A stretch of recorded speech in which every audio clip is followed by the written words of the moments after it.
Hello friends, ओम श्री गणेशाय नमः। जय श्री कृष्ण। आप सभी का स्वागत है आपके अपने YouTube चैनल पर।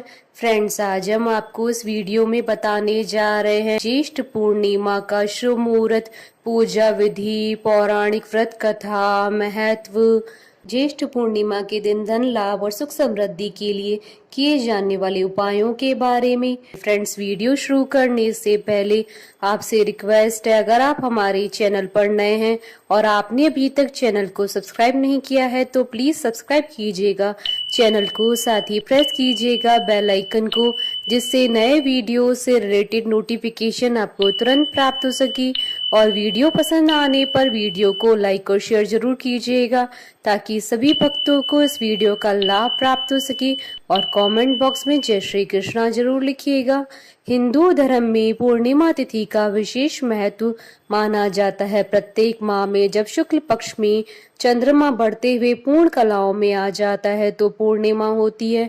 शुक्ल पक्ष की अंतिम तिथि को पूर्णिमा आती है। इसके बाद से नया माह आरंभ हो जाता है। साल 2023 की ज्येष्ठ पूर्णिमा विशेष महत्वपूर्ण है। ज्येष्ठ पूर्णिमा 3 व 4 जून 2023 शनिवार रविवार के दिन है। यह पूर्णिमा सिद्ध योग में मनाई जाएगी। सिद्ध योग में किए गए कार्य सिद्ध होते हैं। यह पूर्णिमा लोगों के लिए सबसे खास बताई गई है। यह पूर्णिमा साल में होने वाली सभी पूर्णिमाओं में बड़ी होती है। यह बिना देरी के फल देने वाली होती है। ज्येष्ठ माह की पूर्णिमा पर पितरों के निमित्त कार्य करने से विशेष लाभ प्राप्त होता है। हिंदू धर्म में पूर्णिमा तिथि का विशेष महत्व माना गया है। जीवन में सुख समृद्धि खुशहाली के लिए ज्येष्ठ माह की पूर्णिमा के दिन व्रत और पूजा करने का विधान है। ज्येष्ठ पूर्णिमा का दिन भगवान विष्णु और भगवान शिव जी को समर्पित है। इस दिन पूजा पाठ, दान, ध्यान और स्नान करने का विशेष महत्व होता है। इस दिन पवित्र नदियों में स्नान करने और व्रत व दान पुण्य करने से विशेष फलों की प्राप्ति होती है। ऐसे में इस दिन पूजा अर्चना करने के साथ कुछ उपाय भी करने से विशेष लाभ प्राप्त होता है। ज्येष्ठ पूर्णिमा के दिन माता लक्ष्मी जी की पूजा करने से अपार धन की प्राप्ति होती है। धार्मिक मान्यताओं में ये बताया गया है कि इस दिन विधि विधान के साथ माता लक्ष्मी जी की पूजा करने से उनकी कृपा सदैव बरसती रहती है। ज्येष्ठ पूर्णिमा पर स्नान, ध्यान आदि का विशेष महत्व होता है। इस दिन चंद्रमा के निमित्त चीजें दान करने का भी विशेष महत्व बताया गया है। ज्येष्ठ पूर्णिमा पर चांदी, फल, फूल, चावल, शक्कर जरूरतमंदों को खाना, दही, मोती आदि चीजें दान करने से काफी लाभ मिलता है। इस दिन चंद्र पूजा और व्रत करने से चंद्रमा मजबूत होता है, जिससे आपकी मानसिक और आर्थिक समस्याएं दूर होती हैं। भगवान विष्णु जी की पूजा करने से दुखों का नाश होता है और सुखों की प्राप्ति होती है।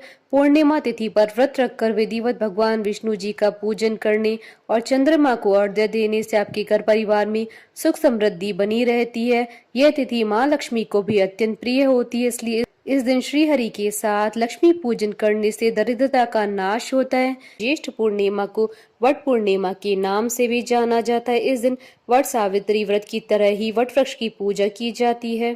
ज्येष्ठ पूर्णिमा के दिन सुहागिन महिलाएं अपनी पति की लंबी उम्र के लिए व्रत रखकर वट वृक्ष की पूजा करती हैं। इसी वजह से ज्येष्ठ पूर्णिमा को वट पूर्णिमा के नाम से जाना जाता है। वट पूर्णिमा व्रत महाराष्ट्र, गुजरात और दक्षिण के राज्यों में विशेष रूप से रखा जाता है, जबकि उत्तर भारत में यह व्रत वट सावित्री के रूप से मनाया जाता है, जो ज्येष्ठ माह की कृष्ण पक्ष की अमावस्या को पड़ता है। मान्यता है कि इस दिन सावित्री अपने पति के प्राण यमराज से वापस लेकर आई थी। यही वजह है कि विवाहित महिलाएं अपने पति की लंबी आयु और सुख समृद्धि के लिए इस दिन व्रत रखती है।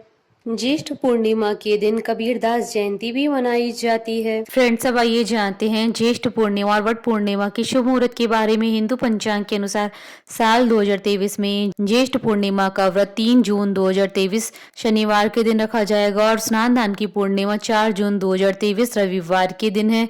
ज्येष्ठ शुक्ल पूर्णिमा तिथि प्रारंभ होगी 3 जून 2023 को सुबह 11:16 पर और ज्येष्ठ शुक्ल पूर्णिमा तिथि का समापन होगा 4 जून 2023 को सुबह 9:11 पर और चंद्रोदय का समय रहेगा 3 जून 2023 को शाम 6:39 पर और इस दिन रवि योग रहेगा 3 जून 2023 को सुबह 5:23 से सुबह 6:16 तक। फ्रेंड्स, अब आइए जानते हैं ज्येष्ठ पूर्णिमा की पूजा विधि के बारे में। ज्येष्ठ पूर्णिमा के दिन किसी पवित्र नदी में स्नान करने का महत्व माना गया है। प्रातः जल्दी स्नान आदि से निवृत्त होने के पश्चात भगवान का स्मरण करते हुए व्रत का संकल्प लें। अब मंदिर में धूप दीप प्रज्वलित करें, अक्षत रोली फल फूल से पूजा करें। इसके बाद पूरे दिन व्रत रखें। शाम के समय पुनः भगवान विष्णु जी का पूजन करें। पूजन के लिए सूजी या गेहूं के आटे को भूनकर सूखा प्रसाद बनाएं, साथ में पंचामृत भी बनाएं। विधिवत माँ लक्ष्मी और भगवान विष्णु जी का पूजन करें। चंद्र दर्शन कर चंद्रमा का पूजन करें। इसके बाद चंद्रमा को अर्घ्य दें। चंद्रमा को अर्घ्य देने के पश्चात प्रसाद खाकर व्रत खोलें, तत्पश्चात भोजन करें। ज्येष्ठ पूर्णिमा के दिन सुहागिन स्त्रियों को वट वृक्ष की पूजा और ज्येष्ठ पूर्णिमा व्रत कथा सुनना या कहना कल्याणकारी होता है। आज के दिन एक बांस की टोकरी में 7 प्रकार के अनाज को कपड़े से ढककर रखना चाहिए। दूसरी टोकरी में माँ सावित्री की प्रतिमा रखी जाती है।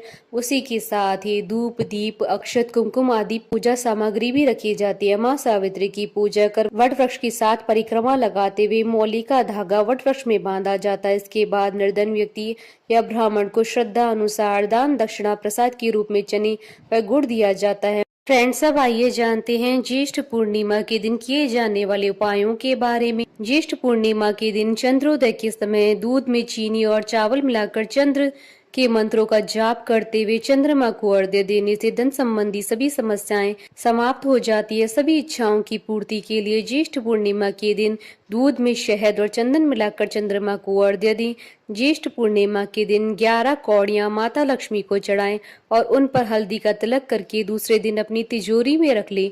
मान्यता है कि इस उपाय से कभी भी आर्थिक समस्या का सामना नहीं करना पड़ता है।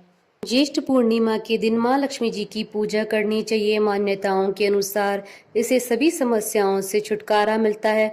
मान्यता है कि ज्येष्ठ पूर्णिमा के दिन पीपल के पेड़ के नीचे कुछ मीठा रखकर मीठा जल अर्पण करने से माँ लक्ष्मी की कृपा सदैव बनी रहती है।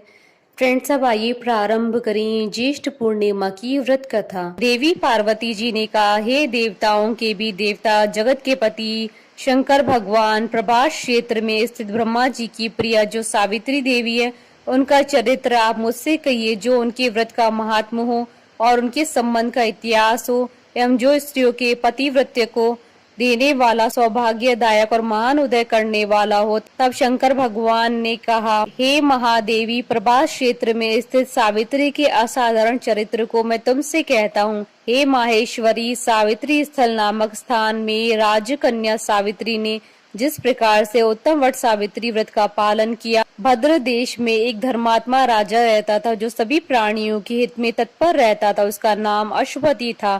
धर्मात्मा, क्षमाशील, सत्यवादी होने पर भी राजा संतान रहित था। एक समय वह राजा प्रभास क्षेत्र में यात्रा करते हुए पहुंचा और सावित्री स्थल पर आ गया। वहां पर राजा ने अपनी रानी के साथ इस व्रत को किया, जो सावित्री व्रत नाम से प्रसिद्ध सभी प्रकार की कामनाओं को पूर्ण करने वाला है। भूर्भुवस्व इस मंत्र की साक्षात मूर्ति बनकर स्थित श्री ब्रह्मा जी की प्रिया सावित्री देवी उस राजा पर प्रसन्न हुई। कमंडल को धारण करने वाली वह सावित्री देवी दर्शन देने के बाद पुनः अदृश्य हो गई। लेकिन देवी के दर्शन के पुण्य से कुछ दिनों के बाद राजा अशोपति के घर देवी के समान रूप वाली कन्या का जन्म हुआ, जो देवी सावित्री के अंश से उत्पन्न हुई थी। देवी सावित्री की प्रसन्नता से प्राप्त तथा सावित्री की पूजा करने के बाद उत्पन्न कन्या का नाम भी सावित्री रखा गया। वह राजकन्या देवी लक्ष्मी के समान शोभित होती हुई बड़ी होने लगी और धीरे धीरे सुकोमल अंगों वाली वह कन्या यौवन अवस्था को प्राप्त हुई। नगरवासी उस कन्या को देखकर यही समझते थे कि वह कोई देव कन्या है। कमल के समान विशाल नेत्रों वाली एवं तेज से अग्नि के समान प्रज्वलित होती भी वह सावित्री महर्षि भृगु द्वारा कहे हुए सावित्री व्रत को करने लगी। लक्ष्मी के समान सुशोभित होने वाली वह कन्या एक दिन देवी सावित्री की पूजा के बाद पिता के पास खड़ी हो गई। उस समय पुत्री की युवावस्था को प्राप्त हुई देखकर राजा ने मंत्रियों से सलाह किया। इसके बाद राजा ने सावित्री से कहा, हे पुत्री, तुम्हें योग्य वर को देने का समय आ गया है। मुझसे कोई तुम्हें मांगने के लिए भी नहीं आता और मैं भी विचार करने पर तुम्हारी आत्मा के अनुरूप वर को नहीं पा रहा हूँ। अतः हे पुत्री, देवताओं के निकट मैं जिस तरह से निंदनीय ना हूँ वैसा तुम करो।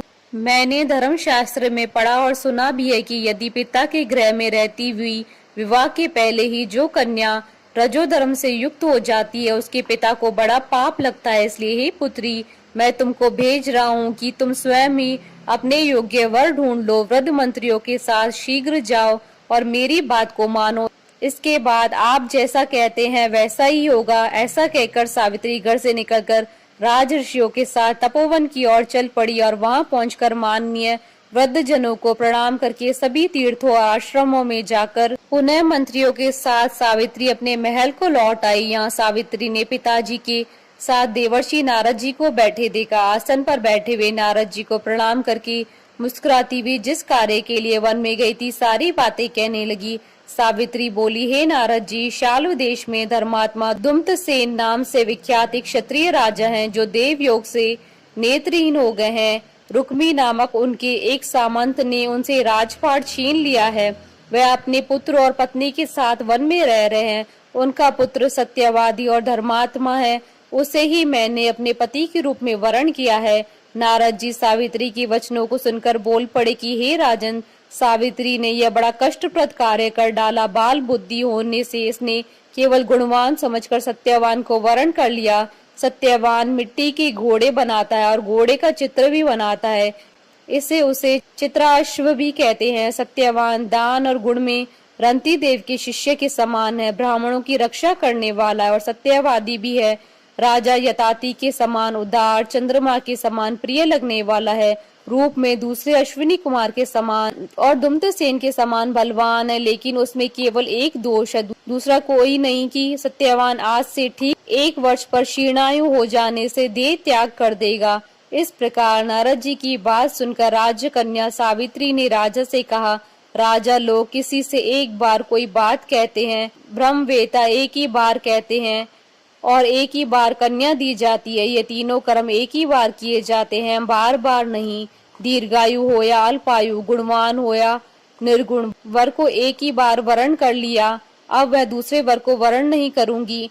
नारद जी ने कहा, हे राजन, यदि आपको उचित लगता है तो अपनी पुत्री सावित्री का कन्यादान शीघ्र कर डालिए। राजा ने शुभ मुहूर्त में विधि विधान पूर्वक सत्यवान के संग सावित्री का विवाह करवा दिया। सावित्री अपने पति को पाकर ऐसे प्रसन्न थी जैसे पुण्यवान पुरुष स्वर्ग को पाकर प्रसन्न होता है। सावित्री उस सत्यवान के साथ आश्रम में रहते हुए नारद जी की कही हुई बात को याद करती रहती थी। उस दिन को गिनती रहती थी जब सत्यवान देह त्याग कर चले जाएंगे। जब सत्यवान के मरण के केवल 3 दिन शेष रहे, तब सावित्री ने निर्हार रहकर व्रत किया और तीसरे दिन सुबह स्नान करके देवता और पितरों का पूजन किया। फिर सास ससुर की चरण वंदना करके वह भी अपने पति के साथ जंगल की ओर चल पड़ी। जंगल में लकड़ी काटते काटते अचानक से सत्यवान के सिर में दर्द होने लगा। सावित्री ने कहा कि आप कुछ देर मेरी गोद में सिर रखकर सो जाइए, फिर हम आश्रम की ओर चलेंगे। जैसे ही सत्यवान सावित्री की गोद में लेटे, वैसे ही सावित्री ने देखा कि वह सांवले पिंगल वर्ण वाले किरीटधारी पीत वस्त्र पहने हुए साक्षात सूर्य के समान उदित हुए पुरुष उनके सामने खड़े हैं। सावित्री ने उन्हें प्रणाम किया और उनसे पूछा कि आप कौन है। इस पर यमराज ने कहा कि मैं प्राणियों के लिए भयंकर और कर्मानुसार उनका उचित दंड देने वाला यम हूँ।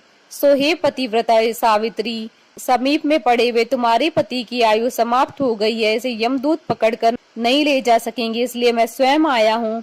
ऐसा कहकर फांस के लिए हुए यमराज ने सत्यवान के शरीर से अंगुष्ठ मात्र शरीर वाले जीवात्मा को बलपूर्वक निकाल लिया। इसके बाद यमपुरी की ओर चलना शुरू किया। सावित्री भी यम के पीछे पीछे चलने लगी। यमराज ने सावित्री से कहा कि कोई भी जीव बिना आयु समाप्त हुए यम मार्ग से नहीं जा सकता। सावित्री ने यमराज से कहा कि आप जैसे सज्जन पुरुष के साथ मैं चल रही हूँ, मेरे पति आपके साथ हैं, तो मुझे आपके साथ चलने में कोई शर्म और गिलानी नहीं हो रही है। दूसरी बात, स्त्रियों के लिए इस पृथ्वी पर लोक में पति को छोड़कर कोई अन्य स्थान नहीं है, इसलिए मैं आपका अनुगमन कर रही हूँ। सावित्री की मधुर बातें सुनकर यम ने कहा कि मैं तुम्हारी बातों से प्रसन्न हूँ, इसलिए जो इच्छा हो वर मांग लो। सावित्री ने तब यमराज से अपना खोया हुआ राज्य, सास ससुर की आंखों की रोशनी और 100 पुत्रों का वरदान मांग लिया। अपने वरदान के जाल में फंसकर यमराज ने सत्यवान की आत्मा को मुक्त कर दिया और सावित्री को लौटा दिया। सावित्री पति के साथ अपने आश्रम लौट आई। सावित्री ने सावित्री देवी का व्रत किया, जिसके प्रभाव से उसके सास ससुर की आंखों की रोशनी लौट आई। इनका राज्य भी मिल गया, 100 पुत्र हुए। इस प्रकार सावित्री सत्यवान चिरकाल तक राज्य सुख भोगते रहे। अतः पतिव्रता सावित्री के अनुरूप ही प्रथम अपने सास ससुर का उचित पूजन करने के साथ ही अन्य विधियों को प्रारंभ करें। इस कथा को सुनने से उपासक के वैवाहिक जीवन या जीवन साथी की आयु पर कोई भी संकट नहीं आता है और उसे अखंड सौभाग्य की प्राप्ति होती है। बोलिए माता सावित्री की जय, भगवान विष्णु की जय, सनातन धर्म की जय। हमारे साथ इस वीडियो में अंत तक बने रहने के लिए आपका धन्यवाद। ओम श्री गणेशाय नमः। जय श्री कृष्ण।